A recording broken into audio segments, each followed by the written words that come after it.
Section 1. You are going to listen to two university students talking about libraries in Australia.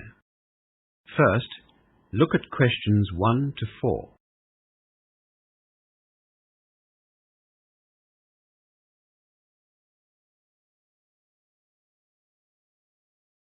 You will see that there is an example already done for you. For this question only, the conversation relating to the example will be played first. What's wrong, Yumi? You look very serious.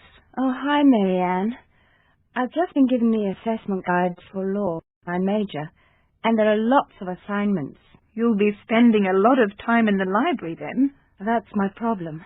I don't know anything about libraries in Australia. Oh, don't worry about that, Yumi. Librarians here are really friendly, and most of them are extremely helpful. Yumi said she doesn't know anything about libraries in Australia, so B is the correct answer. Now we shall begin. You should answer the questions as you listen, because you will not hear the recording a second time.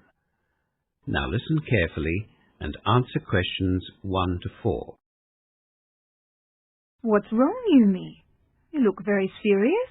Oh, hi, Marianne. I've just been given the assessment guides for law, my major, and there are lots of assignments. You'll be spending a lot of time in the library then. That's my problem. I don't know anything about libraries in Australia. Oh, don't worry about that, Yumi. Librarians here are really friendly, and most of them are extremely helpful. That's good to hear. My flatmate said I should join the local library. Do you think that I need to? Well, I think it'd be a good idea. They probably won't have many law books in the library, but you'll be surprised at what they do have. Australian libraries are generally very well resourced. And hey, if nothing else, you can get free internet access. Is it easy for international students to join? Yes. Lee Yun has just joined. All you need is your student card or some other ID and an account or bill that has your Australian address on it. Like a phone bill or an electricity bill? Would that be okay? Yeah, that's all. It's very easy. They encourage people to join the library. And you can borrow lots of books as well as video and audio tapes or CDs.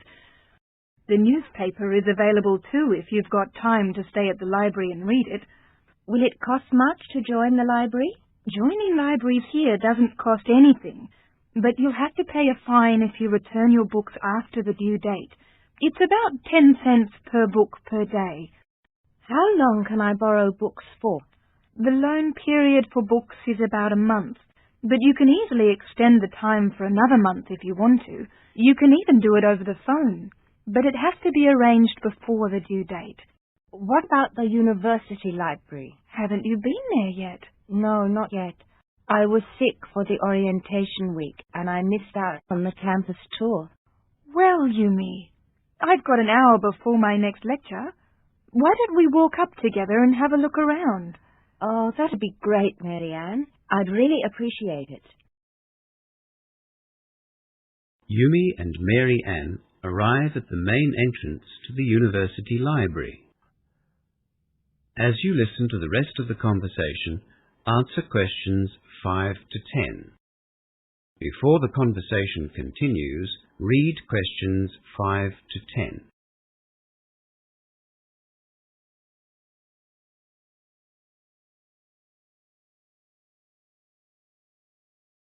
This is the main entrance. Let's go in. It's very big, isn't it? Yes, but here's a map which will help you. Can you see that it's a kind of L shape? Oh, yes. Is that the circulations desk in front of us? Yes. That's where all of the incoming and outgoing loans are registered. When you return a book, just put it in the large box over there. See it's marked returns? Just to the right of the desk. Yes, I see. Can I use the computers behind the desk to access the internet? Those computers are for the library's database search system only. There are computers in the IT block which we passed on our way here to the library. Anyway, you can search for a book by typing in the title, author, topic, or a keyword. Are the computers easy to use? Yes, very easy. Even I can use them. Does it give a catalogue number after you do the search? Yes, it does. It'll also tell you in which section of the library to find the book. The library is divided into 3 sections. Straight ahead, behind the circulations desk, is the monograph collection. That just means you can borrow these materials for normal loans. Monograph collection? Yes, I see. The section behind the photocopiers is for all of the serial publications. That means journals and magazines and newspapers, of course. And the most important section for us is the reference section. You'll use it a lot. Unfortunately, the books in this section can't be borrowed. You have to use them in the library. It's over there, past the quiet study area. I see. So, do I need to join or register here? Or do I have automatic borrowing rights as a student? As long as you have your student card, you can borrow books from the monograph collection. Anyone else can access the rest of the library. What if I can't find a particular book? That's what the staff are there for, Yumi. Just go to the advisor's desk, take a request card, and fill in the details of what you're looking for. Where's the advisor's desk? It's just over there, the desk at the entrance to the quiet study area. Right. Well, I think I'll have a look now to see if I can find any of the recommended texts for my first law assignment. Yes, good idea. Texts on the recommended lists from the lecturers are very popular, and you should try to borrow them from the library as soon as you get your list. That is the end of section 1. You now have half a minute to check your answers.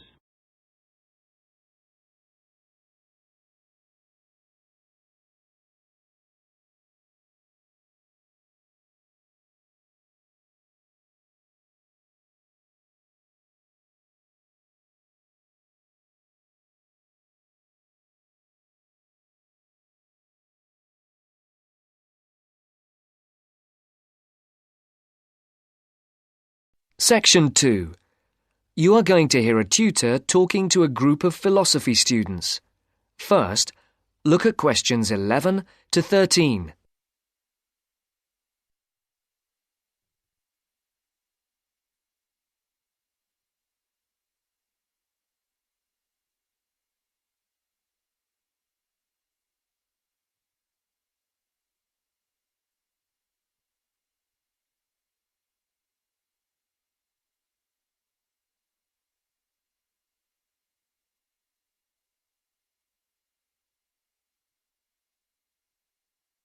For these questions, complete the blank spaces in the table as you listen to the first part of the talk.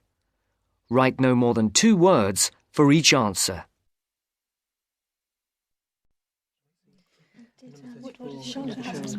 Good morning, everyone. Good morning. My name is Dr. Russell, and I am your tutor for philosophy this year. I think we're all here. Let's see, 5, 6, 7. Yes, that's everyone. Before we look at the 3 lectures you've had on philosophy this week, I would just like to run through a few things about what you can expect of me as tutor and what in turn we expect of you. As for myself, my function as tutor is to help you in all things relating to your work in the philosophy course. The help that I am able to give is, of course, mainly academic. For personal matters, I can refer you to other support services in the university, ranging from counselling to welfare. One thing that I would point out is that if you feel that you need to talk to someone, no matter how insignificant it is, don't leave it. Oh, and the last thing is, if you do need to make an appointment, the times are listed on the door of my room. You just write your name in a time slot. But I would point out that the appointment slots get booked up quite quickly. If it's urgent, catching me between sessions is the best idea. That way we can sort something out quickly. No questions? Before the talk continues, look at questions 14 to 20.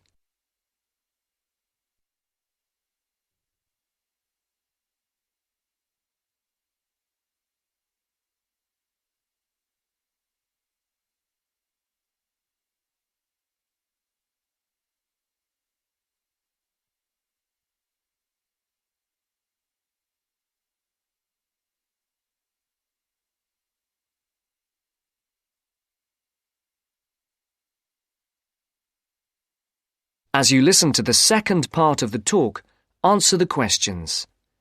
For questions 14 to 19, circle the correct letter, A, B, or C.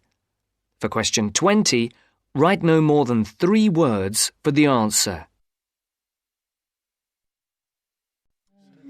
OK. As regards you as students, the tutorials are voluntary. You're not obliged to attend, but you are encouraged to do so. Last year, for the first time, a register was kept of students attending lectures, and this year tutors are being asked to keep a register of tutorial attendance. This is not a formal register, and not all tutors will be doing it, but in the philosophy department, all of us have chosen to keep registers. Another point that's being emphasised this year is punctuality. When we did exit questionnaires, we found that people arriving late for tutorials and lectures was the single most annoying thing for the majority of students. I would therefore ask you to try to be on time for the tutorials, and for all your other classes for that matter. As regards the tutorials themselves, we will have a review of the philosophy lectures of the week before, with the discussion being led by one of you each week. There is, of course, some planning involved, but you should rely primarily on the notes you made at the lectures. This will not take up the whole of the 90 minutes allocated to the tutorial. For the rest of the time, we will look at a particular philosopher, period or concept for which you will be expected to do some preparation each week. This will range from reading about a particular individual or concept to preparing a brief outline on a subject of your choice. How much you put into this depends on you, but we're not expecting in-depth analysis at this stage.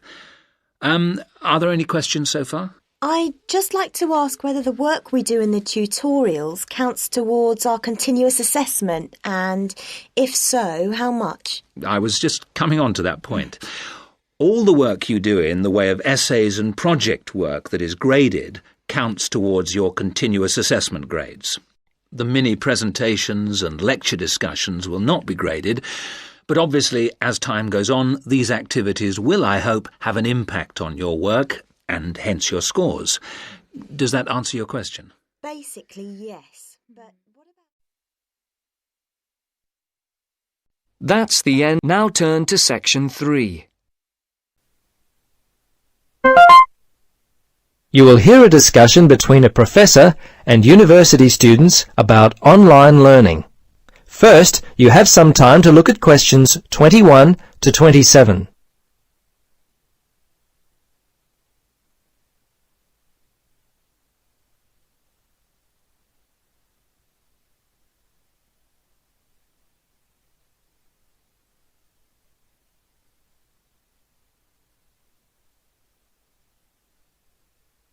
Now, listen carefully and answer questions 21 to 27. Good afternoon, everybody. As part of our education studies, we're going to continue our look at online learning and examine what it takes to be successful in this area. Perhaps I should start by asking you to answer the question. Yes, Edward? Well, I guess one of the most important things for successful study would be discipline. I mean, you don't have to physically be in a class, so you'd have to really make sure you did your coursework. Yes, this is correct. In fact, my first point relates directly to this. Make sure you regularly plan enough study and assignment time. I separate the two because although they relate, they're not exactly the same. With study time, you're focusing on general information as you plan for tests, but with assignments, you might be focusing on presenting more specific information. What else? Yes, Sylvia. Well, it seems to me that before you even start studying, you should make a well-informed and carefully planned decision about which university you're going to study at. Yes, I was going to say that too. It's important to work out where you're going to study first. And another thing you should consider is your career objective. Your course of study should relate to your job. Absolutely correct. Once you've worked out where you want to study. Another thing to consider is your attitude towards study. You should build a positive attitude, take responsibility for your learning. Unlike regular classroom learning, no one will be there to stand over you and make sure that you do the work.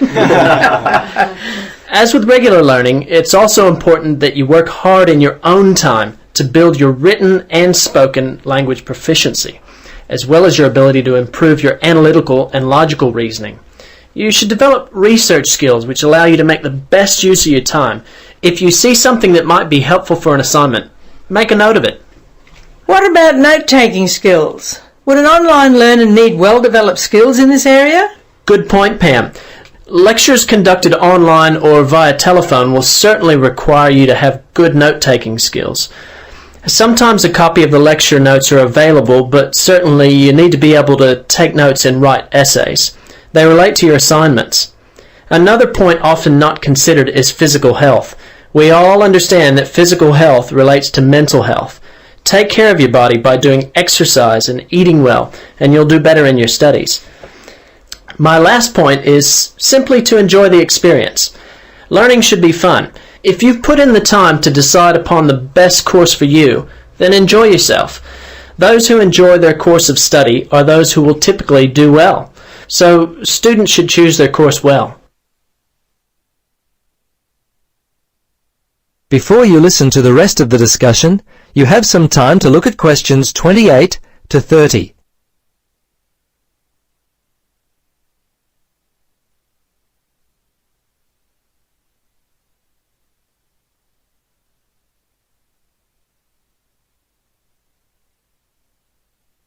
Now listen carefully and answer questions 28 to 30. I'd now like to discuss the assignment for this part of our coursework. Firstly, the assignment is due in 3 weeks. I've reserved information for you at the library. Speak to Carol and tell her you're in the education class. She'll allow you access to the materials I've reserved. Professor, can we borrow them from the library? Some of them can be borrowed, but only overnight because other students may need to have access to them. You'll have to complete an overnight sign-out form. What about the length of the assignment? No less than 1,500 words, and please, no more than 2,000. What about the format? I want that double-spaced and in Arial 12-point font. If you have any other questions, remember to either call my office or you might like to email me. My email address is... That is the end of section 3. You now have 30 seconds to check your answers.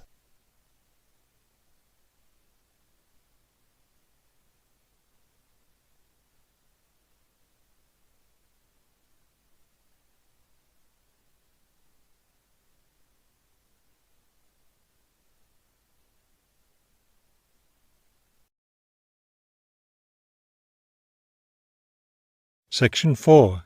You will hear a lecture about the Great Barrier Reef. First, you have some time to look at questions 31 to 33.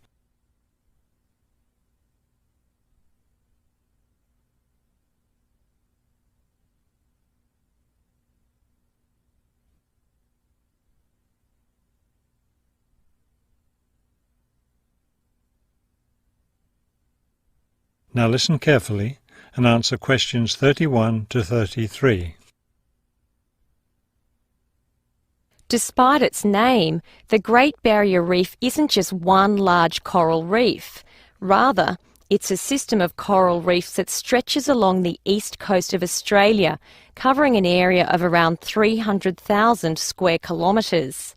The Great Barrier Reef is composed of approximately 3,000 individual reefs, which range in size from 1 hectare to more than 10,000 hectares each.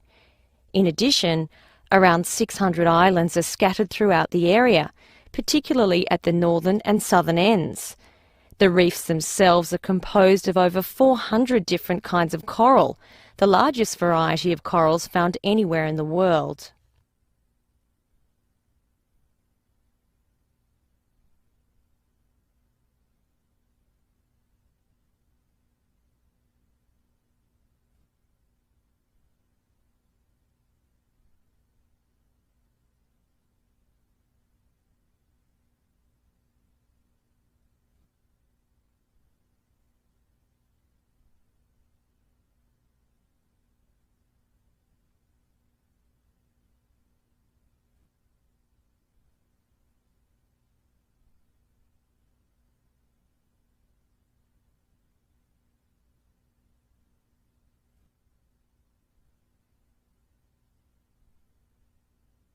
Now listen carefully and answer questions 34 to 40.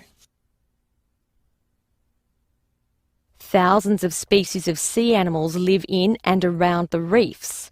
Altogether, approximately 1,500 species of fish inhabit the reef area, including a number of different kinds of sharks.